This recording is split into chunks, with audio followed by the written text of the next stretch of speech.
Hey guys, Victoria here and welcome back to another AdMaths video, and we're back here for chapter 2 still, but today's video is a proving question. I'll be teaching you guys a proving question, and I don't actually like proving question in AdMaths. It makes things like somewhat confusing, but we're going to tackle one today. The question is, prove that the quadratic equation 2x squared plus b plus x 6 plus 3b equals to 0 has real roots for all values of b. So it's easy to get intimidated by this question, like, okay, what do you mean? What do you mean prove? But, well, the key word that I want you to highlight here is real roots. And what you have to remember when it comes to roots, whether it's real roots, equal roots, or whatever, is this equation b squared minus 4ac. So I have talked about two different roots and two equal roots. So if they have two different real and different roots, this is the equation, bigger than 0. And if they have two real and equal roots, this is the equation. So we have two different equations here. B squared minus 4ac bigger than 0 and b squared minus 4ac equals to 0. But now they just mentioned that it is real. You don't know whether it's equal or different. So the equation for this would be b squared minus 4ac is bigger and equals to 0. This is something that I want to you to take away for this video. We have learned previously that this is the equation for two real and different roots, and this is the equation for two real and equal roots. But if they just mention real, they did not say whether it's different or it's equal, then this is the equation that you have to know. Okay, now you're just going to sub all the values into this to prove, right?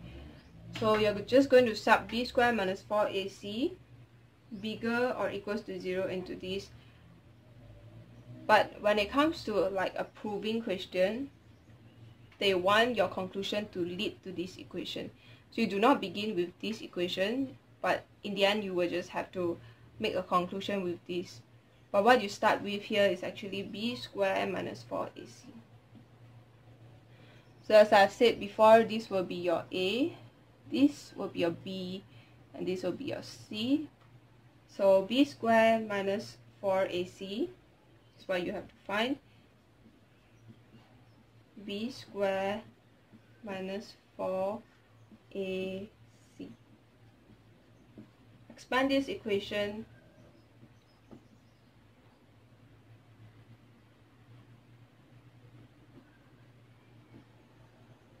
(12b plus 36). After you expand this equation, you find that you can actually factorize it. If you don't know how to do this, you can use your calculator to do this.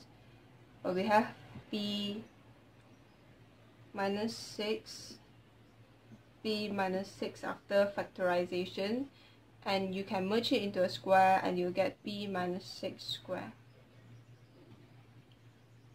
So b squared minus 4ac is equals to b minus 6 squared.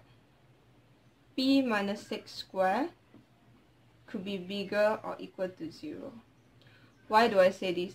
Well, if you sub any value inside, even if it's a negative value, once you square it, it will become positive, right? So it is always bigger than 0. And why is it bigger and equal to 0? It's because if you put a 0 inside here and make everything to 0, it could be equal to 0 as well. So b minus 6 squared ends up to be bigger or equal to 0, and hence b squared minus 4ac is bigger or equal to 0. And the conclusion is that the equation has real roots. For proving questions, remember to write the conclusion that you came up with at the end. So that's all for today's video, and this is how you solve this question. Thank you for watching, and I'll see you guys in my next video.